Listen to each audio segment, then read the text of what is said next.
Hey, it's the old man here, and we got sunshine. We got the good furniture. You can't quite see it, but you know what it is.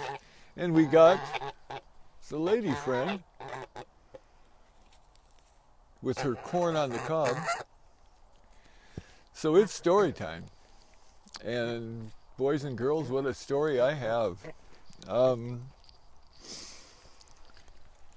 25 years ago, on the 10th of this month, we had a 100-year flood.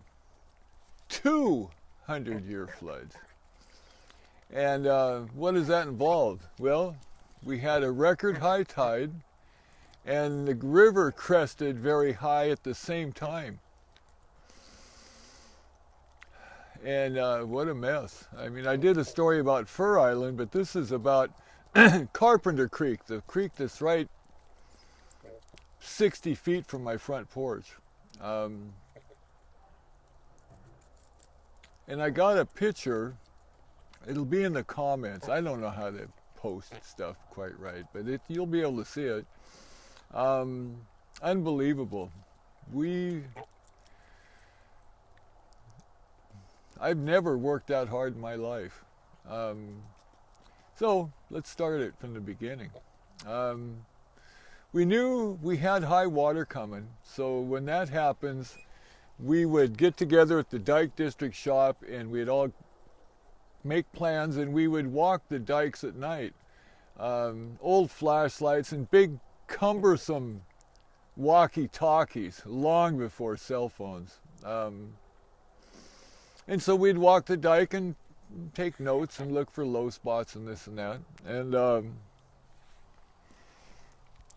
hang on, I don't want her eating my wire here. So whatever night it was, we were walking the dikes and checking them all out, and it was okay. Went to bed about 4 o'clock. Well, I woke up about 6:30 or 7 o'clock and happened to look out the bedroom window, and there's water, there you go, coming over the dike. A lot of water. And I thought, what the heck? And down towards the mailbox, there was a group of people with a truckload of sandbags or something. And I thought, well, maybe they're just letting it go, because sometimes they let water spill over in places. But that wasn't the case. They didn't know about it. And so I drove down and told them, and from that point, we'll say 7 o'clock in the morning, we sandbagged till 10 o'clock that night. I couldn't make a fist the next day. My hands were that sore. But we kept it back. And so we're sandbagging. And we're, setting them down and then kicking them in place so the water can't get between them. And at that point, there was probably an inch of water coming over the dike. And this old man that lived down the road comes up and he goes, boys, that's not how you sandbag. This is how you sandbag. And he grabbed a sandbag, threw it down into that water, all water splashed all over the place, grabbed another bag, threw it into that, threw it another one, and when he threw them down, they would lock tight and no water got through it. So from that point on, we were throwing sandbags. We're talking about serious busting ass. And we sandbagged from, the front of my place, probably 2 miles north, 2 bags high. And if here's the creek, the bags weren't this way, they were side by side to make them stronger. And we did it. It was unbelievable. My neighbor kid sent me the picture that's in the comments. Check it out and look at that water. Unbelievable. I truly have never worked that hard in my life. It was like, I didn't know if we were going to be able to pull it off. the dikes at the time were made out of dirt, and a dirt dike will absorb water and eventually get soft.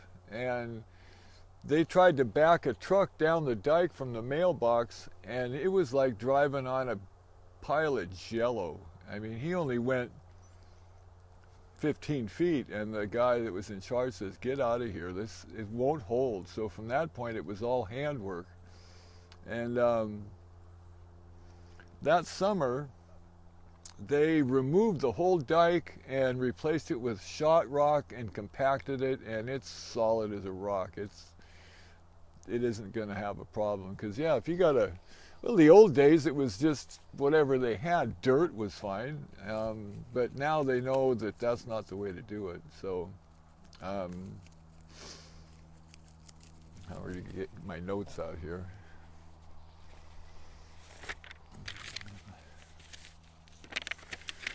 How to sandbag. Michael and his rowboat. Okay, this guy named Michael, he shows up with his 12-foot aluminum boat. Come here, lady. Yes, you're a good girl. Yes, you are. You know, let's adjust this.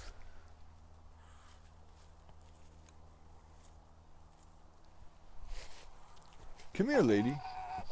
There you go. Now you can see her a little bit better. Yes, you are my girl. Yes, you are. So Michael shows up with this rowboat, maybe 12 feet long, aluminum, and he would fill, everybody did, they filled it with sandbags, so maybe he had 2 inches of freeboard, and he would row that boat to the north and take it to where they needed it. They would dump it out. He'd row back and get another one. He did that for 6 hours. You know, it's a shame that it takes a tragedy to bring everyone together, but that's what happened. We had people from all over the place that were here doing it, and we pulled it off.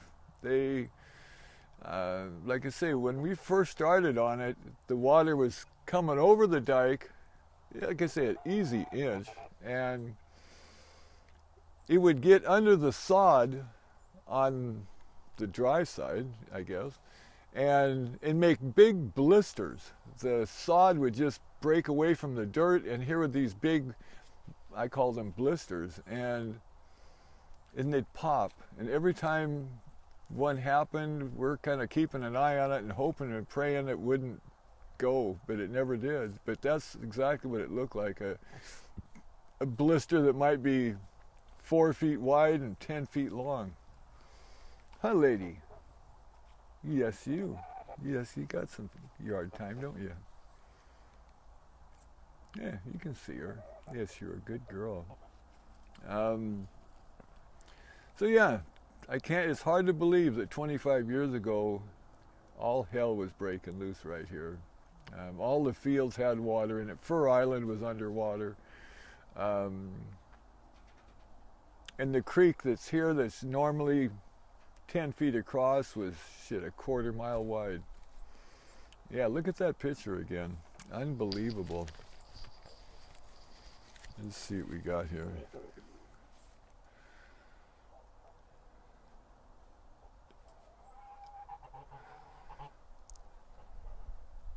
Yeah, we had a 100-year flood, and then 2 weeks later they had another 100-year flood. It was a mess. Like I say, 2 extremely high tides and the river crested at the same time. Dangerous combination. Yeah, but we pulled it off. Yeah. Trying to think of what else there was.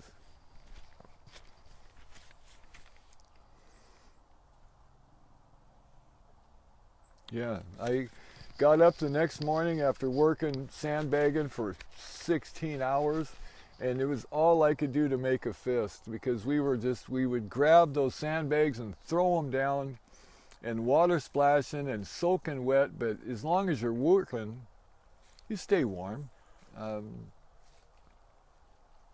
But yeah, like I say, thank you, Jeff, for sending me that picture, because I didn't realize it was so early in the season that it flooded like that. But it could happen again. It will, I'm sure. They refuse to clean the river. I used to argue with biologists and stuff. I said, you guys got to dredge that river. It's all full of dirt. Oh, it's just temporary. And I said, no, it's called maintenance, guys, because I know upriver people had donated a farm to Fish and Wildlife, 100 acres, and I swear to God, it's gone.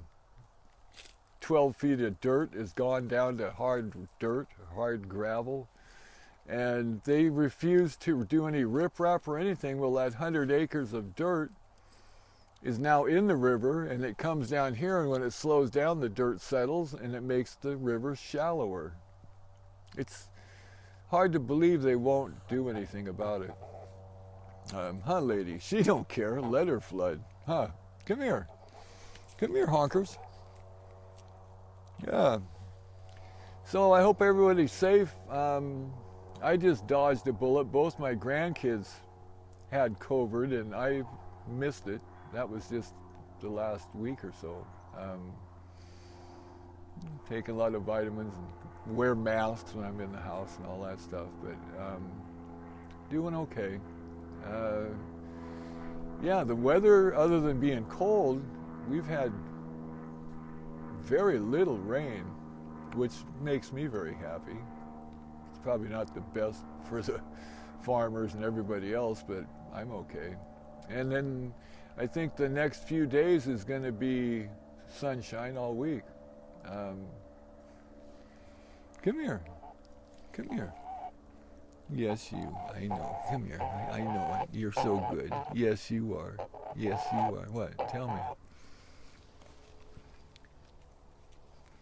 Yeah, she likes corn on the cob, and I go to Walmart and buy bags of frozen corn, little cobs, and give her a couple every day. Yes, I do. She deserves it. You want some more? So, yeah, I just had to tell that story. I think some of my best stories are ones that excite me a little bit. And man, that was an exciting day. I'll say that. Yeah. Yeah, you talk about working hard. What? Come on. You want some more? She goes, there's nothing left, buddy. What are you offering me that for? There's still a couple little pieces there. I know. You're so good. Yes, you are. Yes, you are. So, with that, I'll be back.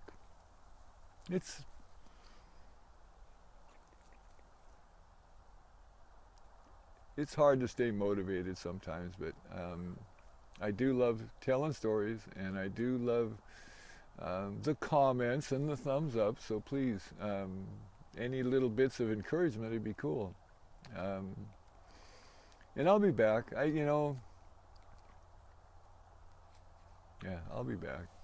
So everybody stay safe, wash your hands and all that stuff. Huh, lady? I know it. Are you okay?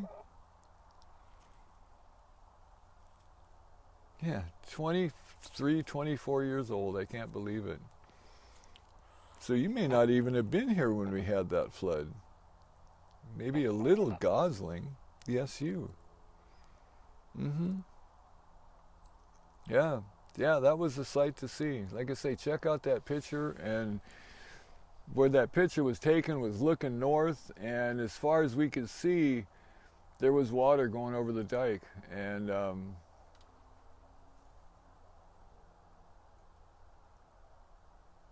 very scary. A lot of adrenaline. I was chewing Copenhagen on those days and pounding that stuff in, and coffee. I didn't think we had Red Bull or espresso back then. Caffeine, nicotine. kept the ball rolling. Yes, it did. So we'll see you next time.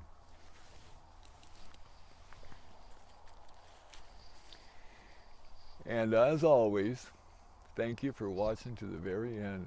Yeah, the sideburns are finally back. Shoulder length. Take it easy.